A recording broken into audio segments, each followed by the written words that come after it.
So 1996. 1996. So tell us about Yeah, that. it was here at this airport actually. I was choosing where to go to college, and it became a choice between University of Illinois at Urbana and UC Davis. Both of them had veterinary schools, and both had airports on their campuses. I wanted to be a veterinarian. Oh. Didn't know much about aviation at the time, other than I thought it'd be cool to get a private pilot's certificate. So I visited both campuses, and this is the one I chose.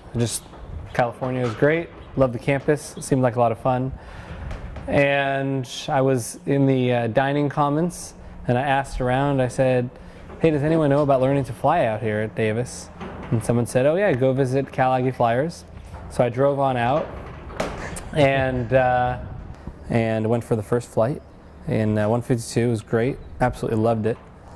And landed, and my instructor looked at me and said, no, isn't that way better than sticking your hands up a cow's ass?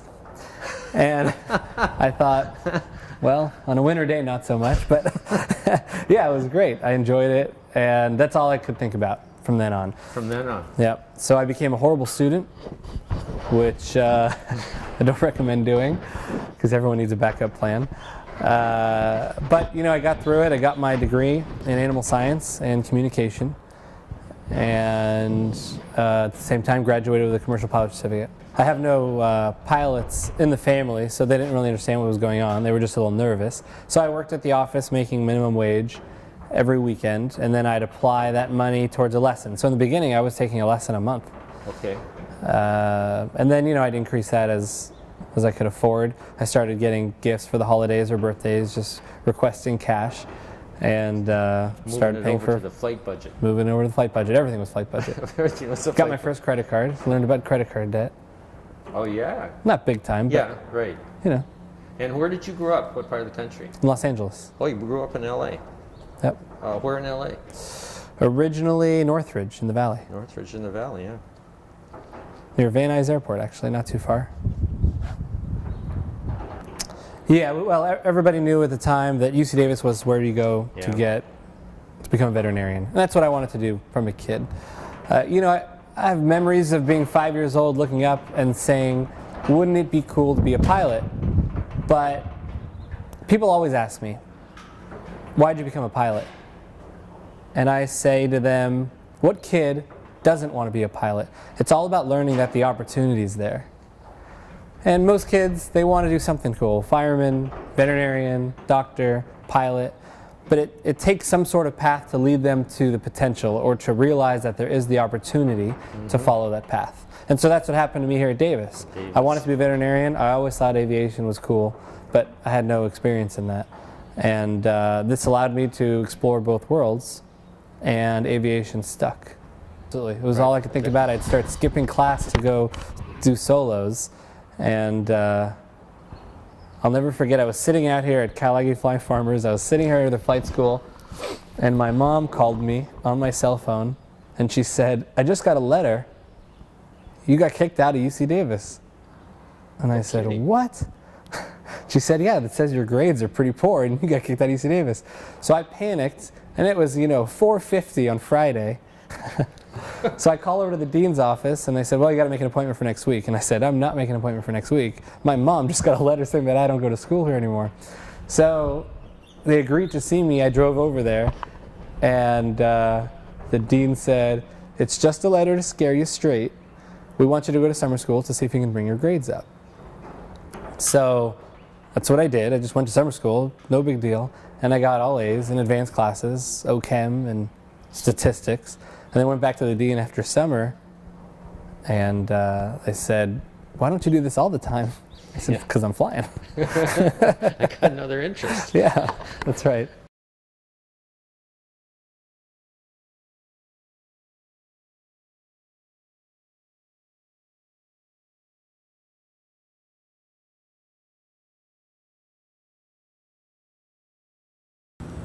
Josh, and where he's come from in aviation. Well, thank you for having me today. Yeah. How did you get started in aviation, Josh? Let's start with that. I was real young. It was a Saturday afternoon. My father was making a run to Home Depot. In my house, if you went with Dad to Home Depot, you went to Marble Slab, in down the street afterwards as a reward. So of course I signed up for it. While we were going to Home Depot, we ran into my dad's boss, and I don't remember the man very much. He just had massive hands, and he had a plane, and he offered to take us. He offered to, yeah, massive paws, massive. He offered to take us to the airport and go for a flight. So we go to the airport, and there's an old vintage popcorn machine, and he takes those bear claws and just scoops what I thought was a movie theater size extra large bucket of popcorn and just takes us to his plane. So it's myself and my father, and my dad was awesome, took the back seat while he let me sit up front in the right seat. And at altitude, this man said, "It's all yours," and I just got to do this as a little kid. And from that moment on, I knew I wanted to pursue aviation. I spent my entire high school trying to get a bid to Annapolis, was unable to get a bid from my congressman, and so I looked at joining the Marines out of Texas A&M, doing the Corps of Cadets, becoming a Marine aviator, but could not pass the military flight physical.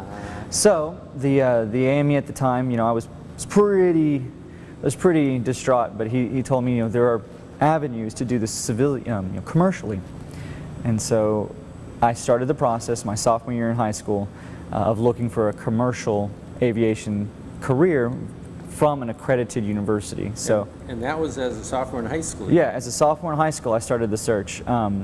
Took a couple tours. We looked at Oklahoma, OSU, LeTourneau actually offered me an partial athletic scholarship, and I was going to fly there, but I decided to take other opportunities. We looked at Louisiana Tech, and then by just happen chance, I was at Auburn with my dad's college 25th year reunion, and I saw a little airplane put overhead, and I thought, how embarrassing. The president flies in a little tiny plane like that? When a guy behind him said, "No, Auburn's got a flight program." And I was hooked from that moment on. That's it. The light went on. That's right. So there I was, a junior in high school, and I knew instantly this is where I wanted to go. That's what I wanted to do, and I had finally found my place.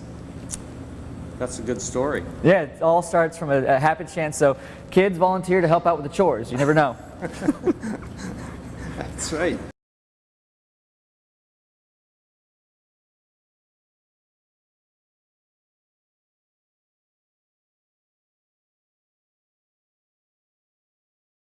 This afternoon I have an interview with Rob Cherry.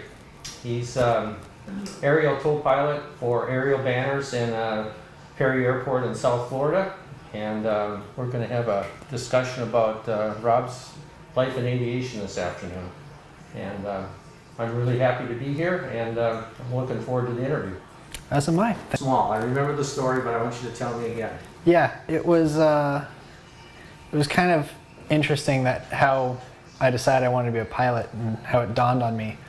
I was on a trip with my family, and I don't remember where we were going offhand, but I remember I was sitting in the plane, and back then when you got a little, I guess, airplane meal as a kid, little toys would come in it or whatever, and one of them was an airplane. And anyway, it was I had the window seat, and I was playing with the toy, and I asked my parents, why can't I look out front? And my mom and dad told me because the pilots had to be able to see out front, and that's what they did. And so I, at 6 years old, I think it was, based my entire career path off of wanting to be able to see what was in front of the airplane when we were flying through the air, because I wanted to know what it looked like to fly through a cloud. So that was your first touch with what goes on in an airplane, really. My first memory of it, yeah. Yeah. So this was about how old? About 6, I think. Progression up to first solo, maybe. I guess progression up to first solo was all through middle school and high school, when you'd take the state aptitude test that you'd have to and whatnot, and they'd ask, what do you want to be when you grow up? I always filled out the bubble that said pilot or some combination thereof. And then up through my junior year in high school, I was working towards trying to figure out what college I wanted to get into and whatnot. And through my high school's college prep program that we had, I learned about Embry-Riddle, which is where I ultimately did end up going to college. But one interesting thing was that Embry-Riddle had a summer academy program. And what that allowed you to do was between the summer of your junior and senior year, you could apply for the summer academy program, to which I got in. And I chose the program that allowed me to get my private pilot's license over the summer at a 140, at the time, 2 program in 7 weeks. 7 weeks. And over the summer in Daytona Beach, Florida, it was very hot. And weather permitting, as Florida does, it rained quite often, so we had to work around that. But I worked very hard over the summer, and sometime in July, I soloed my first airplane at the Flagler County Airport. So this was, you were junior in high school. Between my junior and senior year, Junior and senior. soloed an airplane, got my pilot's license, and went back home to Denver as a senior in high school with a private pilot's license. Only one in the school, and I went to a big school, 3,600 students. And I was the only one with a pilot's license. And I found a little FBO flight school back in Denver that would let me rent their plane for, at the time, what I thought was a reasonable price. Considering, but you know, the price of renting an airplane is quite expensive. Right. And I would take my mom and dad up in the plane. I'd take friends up in the plane. In fact, one time a friend of mine flew up to an airport north of Denver for lunch and had lunch up there and then flew back. And what was your home airport at the time then? Centennial, KAPA. So did you go to Centennial High School? No, I went to Cherry Creek High School. Okay. So Centennial Airport. Yep. So you were having fun in high school flying Yeah. airplanes. Yeah, everyone thought that was everyone thought that was cool. I was great. I absolutely loved it. And so was it because of the experience at Embry-Riddle then you chose that to go to college? The big thing was, since I had already attended Embry-Riddle, and I knew that I could get into the school because effectively I already had. I wasn't too worried about the college application process, so that was in fact the only school I applied to, and I got in.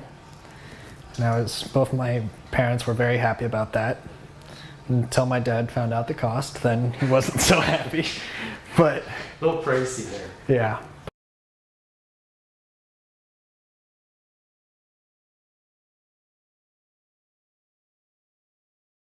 So my dad is an airline pilot for United Airlines. Whoa. So my first flight was when I was 10 days old, so I don't remember much of it. But he's always had general aviation planes, so I grew up in airplanes. My mom used to be a flight attendant, so Wow. I got an uncle that flies. My dad's cousin's on an airline up in Alaska, so it's like part of the family. Sure has been. Yeah. And 10 years old, that's going to be tough to beat. Except 10 days old. 10, Yeah. 10 days, Yeah. okay.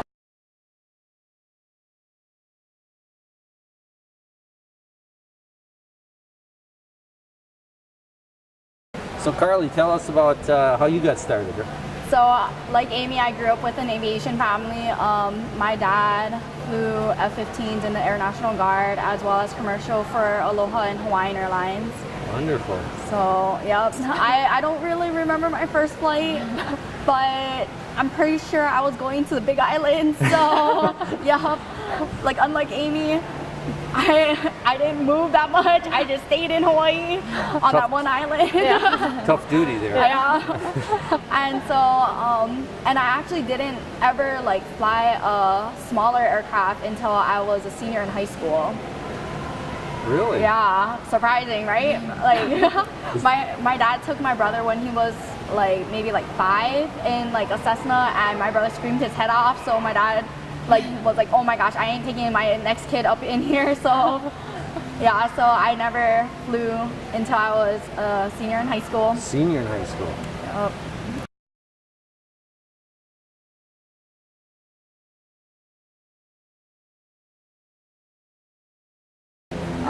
I guess my first flight where I got to take the controls was when I was 15. So that was pretty neat. I just went up for a short bit, Yeah. saw how I liked it. My dad worked for NASA.